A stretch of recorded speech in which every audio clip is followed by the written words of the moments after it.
Welcome to Donmar TV News Channel. Kaya sa tingin ko, Ate VP Leni, medyo mali yata yung obserbasyon mo. Alam niyo ba ang sabi ni Ate Leni VP? Hindi raw ho seryoso si Presidente sa kanyang pakikipagdigmaan sa droga at korupsyon naman Ate Leni, bakit na naman? Ano na naman? Ano na namang naging batayan mo dyan? Sabi niya, there seems to be a lack of resolve on the part of the government to end the problem. Para sa akin, parang hindi sila seryoso. Bakit naman? Bakit nga? Bakit mo ba sinasabi yun? Apparent naman yung pagkukulang, ha? Ano bang apparent? Well, parang hindi ko nakikita. Hindi mo naman kasi sinasabi. Sabi niya, yung solusyon, hindi madali, pero doable. Ano nga ho yun, Teleni? Pero parang ayaw gawin. Ang alin ayaw gawin? Kailangan maging specific ka. Hindi po ba?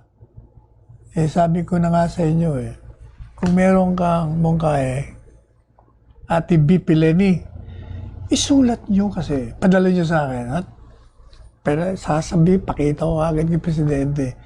O kaya doon kay Senador Bongo. Alam nyo naman ang mga telepono namin Sabi niya, nagsumite raw siya ng rekomendasyon to address the drug problem. Parang wala akong narinig na ano bang mungkahe mo? Bakit yata, mahina yata yung stop mo dyan, hindi yata inilabas. Wala yata akong natatandaan. Pero alam mo, ikaw naman, Ate Leni, Ate BP, hindi ba naging miyembro ka naman ng kabinete? Nakita mo naman kung paano sinibak niya yung kasama natin. Ano pa bang tawag mo doon? Sinasabi niya, bakit naman daw kasi? Yung iba na tinanggal, for a while, wala. And then mamaya makikita natin binalik. O ikaw naman,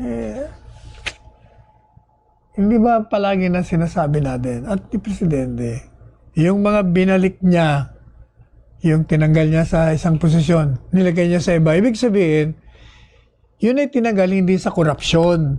Yun ay tinanggal dahil hindi ka nararapat doon. Mukhang hindi ka sanay na ayusin mo yung opisinang yan. Baka yung talent mo, dito ka mas magaling. Kaya dito kita dadalhin muna. Yun ang reason. Hindi dahil itong Presidente hindi seryoso. Maaari bang hindi seryoso? I'm even surprised why you're saying the President is not serious. Siya nga ang pinakaseryosong Presidente pagdating sa corruption. Hindi po ba? Sasabihin mo, hindi transparent. Bakit naman hindi? Alam mo, hindi ko makita yung logic to na hindi transparent. Hindi ba ang dami na nga nating batas, daming executive order na inilabas si Presidente para maging transparent. Ayan lang yung access nyo sa record ng mga nagtatrabaho sa gobyerno, hindi ba?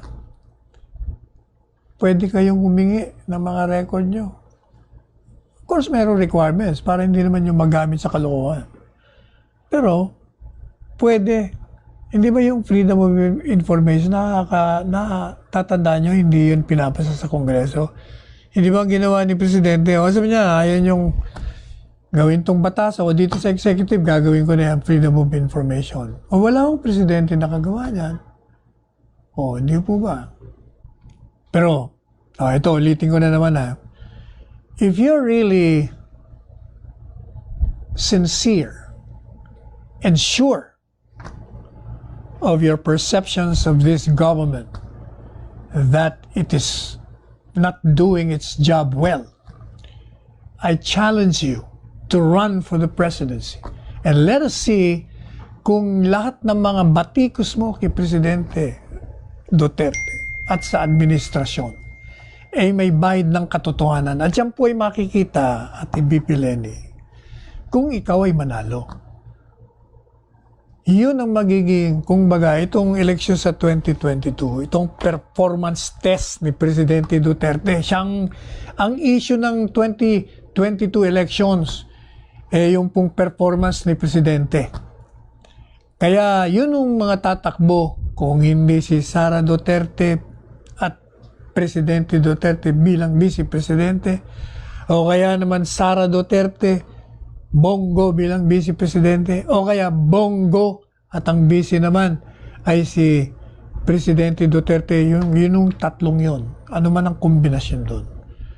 Yun ang ilalaban para magiging performance test ni Presidente Duterte yan. Pag lahat ng kandidato ni Presidente ay nanalo sa halalan, ibig sabihin, talagang maganda ang kanyang pamamalakad at hindi mali ang lahat ng survey na nagpapahiwatig na 91% ng trust, pagtitiwala o approval at pagsang-ayon sa kanyang pamamalakad ay totoo. Hindi po ba? Totoo pag yan pag nanalo si Presidente, si Sara o si Bongo o yung lahat ng mga senadores niya, ibig sabihin, tumahimik na kayo at itaas niyo na yung bandilang puti at sumama na kayo na magkaisa tayo para gaganda na ang takbo ng ating pamamalakad. Ngayon, puntahan natin yung sinasabi ni VP Leni. Meron na naman siyang patutsada Kaya ito, gaya ng sinasabi ko sa inyo, itong si Presidente Duterte, o rather si VP Leni, si ate VP Leni, talagang tatakbo ito. Bakit kanyo? Kasi lahat nga ng issue, pinapasukan niya. Walang issue na hindi niya pinapasukan, palaging merong pong batikos kay Presidente at sa administrasyon. Ngayon, meron naman siyang sinasabi, nagre-react siya dun sa survey na si Sara ang leading at siya ay number 6 yata, kulelat. Sabi niya, kailangan malaman natin kung bakit ang mga Pilipino mukhang ang paborito nila na susunod na leader ay yung pareho ni Presidente Duterte. Ito sinabi niya nung nakita niya na si Sara Duterte nangunguna at siya ay kulelat. Hindi ko siya makapaniwala. Kailangan daw alamin natin bakit kaya. Bakit kaya? Ay nako, Ate Leni, I will tell you kung bakit gusto ng mga tao si Sara at hindi ikaw. Unang-una, ang predicate doon, kaya nila pinipili si Sara Duterte kasi meron na silang predicate na itong si Presidente Rodrigo Roa Duterte ay magaling na presidente, matapang na presidente, may malasakit sa puso niya at tama ang kanyang pamamahala. Pinaiiral niya ang batas. Yun ang basis. Kaya dapat yung pipiliin na papalit sa kanya, ganun din, para yung katangian din. Nakita nila ngayon kay Mayor Sara, hindi ba si Mayor Sara, di ba sabi natin sa inyo, matapang, nanununtok ng sheriff. Pero, huwag niyong gawing literal yung panununtok. Alam niyo ba kung bakit? Tanungin niyo bakit niya sinuntok. Napaliwanag na natin ng abogado po ako niya. Sinabi ko ganito. The reason why he punched the sheriff is because tinawagan niya ho kasi ito kasi merong ejection pinagigibain yung mga informal settlers o mga squatter dun sa lugar sa Davao. Meron na daw kasing court order, eviction and demolition. So madalit sabi, pumunta na yung mga sheriff doon. Ayun naman mga tao doon. Dahil siyempre, tatanggalan sila ng kanilang bubog, ang bahay nila. Hindi nagre-react. So madalit sabi, merong immovable force against another force na ayaw din pumayag. So tinawagan niya yung sheriff. Sabi niya, sheriff, hintayin mo ako dyan. Huwag mong ipatupad yung order na yan. Alam niyo ba kung ba't niya sinabi yun? Kasi, pag ipatupad niya po yung eviction, immediately, siguradong may violence. Siyempre, hindi aalis yung mga pinaalis nila. Ito namang mga sheriff at yung mga pulis, palalayasin sila. Siyempre, gagamit ng dahas. O di dahas kontra dahas, di may patay. Yun o ang nasa isip ni Mayor Sara. Pagdating niya, inumpisahan na. O kaya galit na galit siya. O, para mahinto yung violence that has started to erupt, sinuntok niya yung sheriff. Bakit? Kasi pinakita niya dun sa lahat ng tao doon na this is the authority, nandito na ang otoridad, tumigil na kayo. Kasi siya ang simbolo ng authority, siya ang alkalde. So nung makita siya at gumawa siya ng assertive move, o edi tigil lahat. O edi naligtas po yung pagbaba o pag-shed ng blood, ng dugo. Natigil. O yun. Kung baga, meron siyang assertiveness as a leader at meron siyang aksyon. Hindi nag-atubili. Hindi yung mga teka-teka muna, wala. Unang-una, sasabihin niya, bakit naman? Meron palang court order. Kayong mga hindi nakakaalam sa batas. Alam niyo yung court order, hindi mo pwedeng ipatupad yun. You have 30 days to implement that order kasi kailangan yung LGU malaman nila at gagawa sila ng paraan na hanap sila ng pagtatransferan muna. Yun o. Kaya illegal yung gagawin ng sheriff kaya nga pinatigil niya. Gumamit siya ng reasonabling dahas. Reasonable naman ho yun dahil suntok naman, hindi naman siya binaril. Hindi ba? O yun.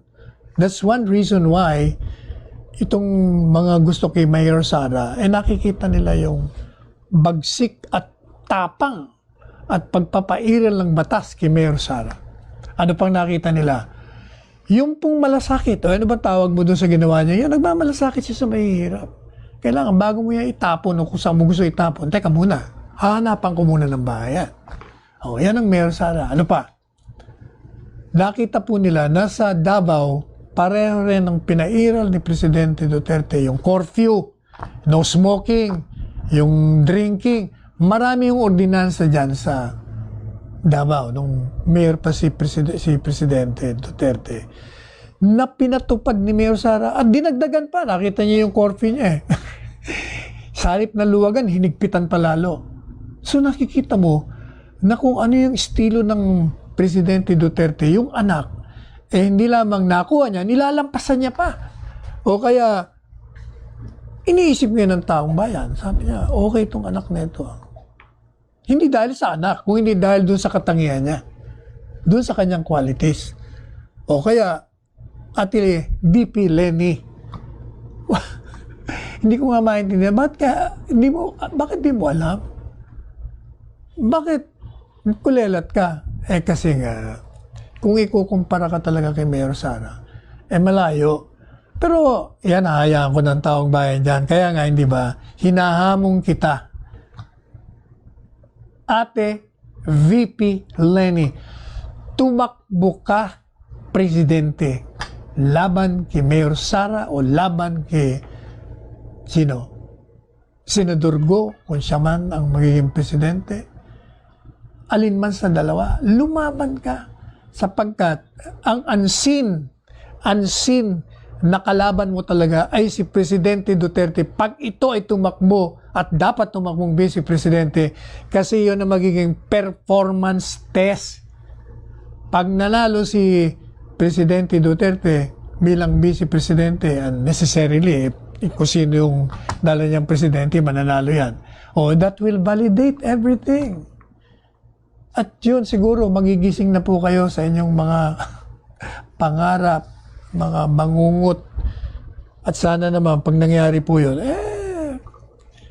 magkapit basic na tayo. Kailangan yung ating mga kamay, ibigay na natin sa isa't isa upang tayo magyakapan at tayong lahat ay magkaisa na.